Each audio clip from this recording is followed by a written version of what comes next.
So under this way of looking at spending, super almost doubles because we've got twice as many people between 2009 and 2050, twice as many people, and as a ratio of GDP, it doubles. Benefits comes down only because of the CPI indexation being much slower and the fact that we restrict its growth. We're not following the trend. So what's current policy? This SBIB, it looks as if the Welfare Working Group has succeeded and the growth in those two things have stopped according to this thing. There's a huge success there. We'll see.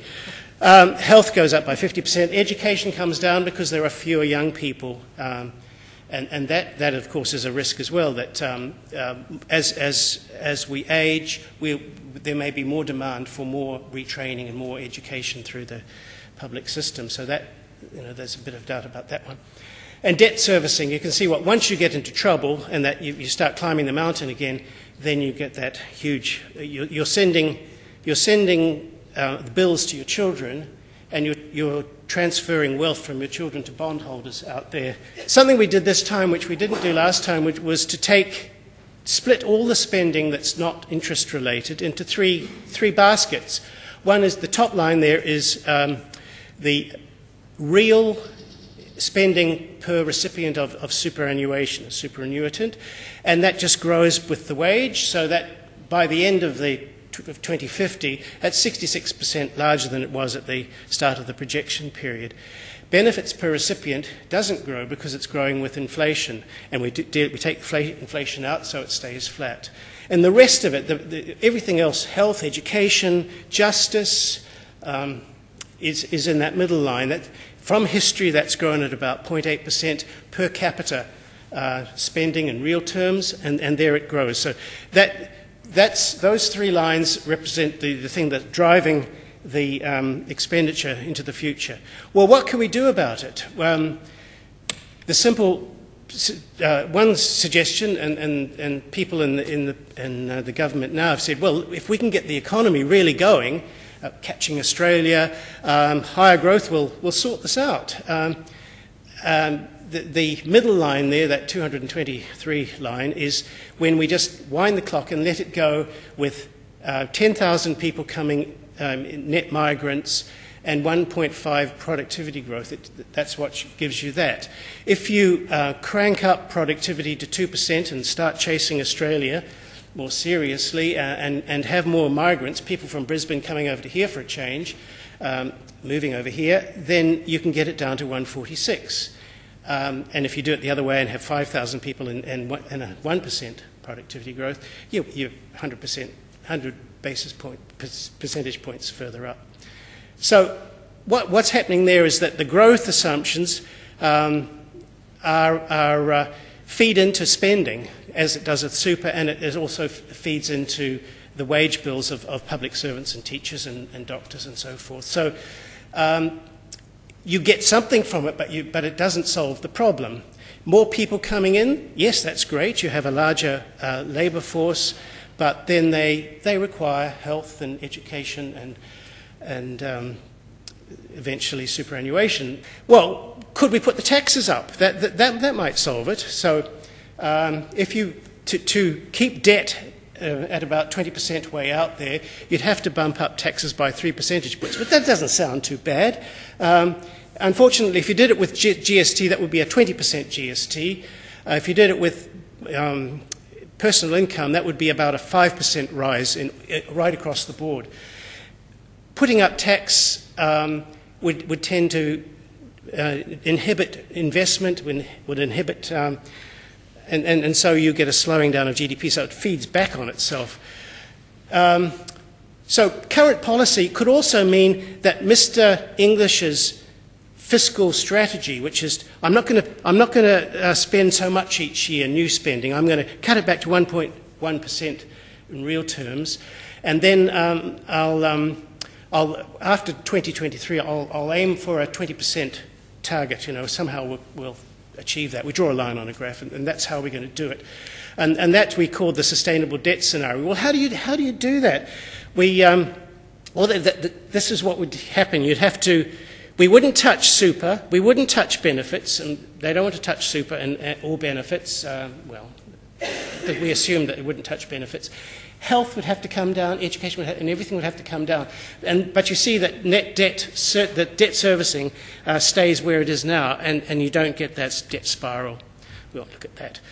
So going back to the baskets, we're not touching super, that goes up to 66. We're not touching welfare, that stays where it is, but everything else gets pushed down in order to achieve this. And you'd have to push down. So what Mr. English is saying is that under 1.1, you'd have to squeeze that basket of goods, of education, health, justice, and all of that stuff, down to 90% the size it was by 2023.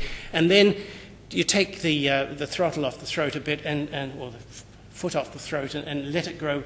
It would have to go back to about to 2%, not have to, but that's what it implies if you push it down. So we came up in the report with three scenarios to illustrate how could you do that. One was to wave a magic wand and double public sector productivity. We assumed by looking at various studies that public sector productivity, probably overly optimistic, was about 0.3% a year growth. If you could get up to 0.6, and if you cut out some low-value programs, you could perhaps target working for families a bit better and do a bit of this nip and tuck, you could get down to that 20% debt thing. Another one was rebalancing. Let's put not a lot of tax in, but we'll raise taxes a little bit, 1%, 1 percentage point.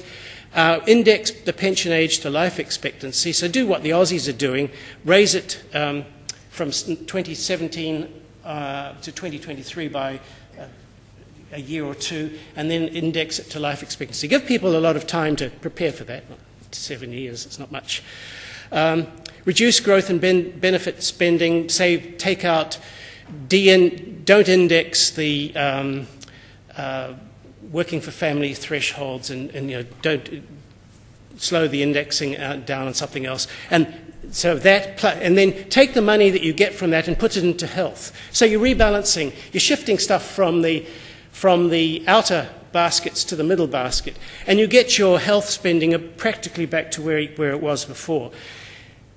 Pensioners lose a bit of money, but they'll get some of it back in health. So it's more of an intergenerational swap demographic scenario.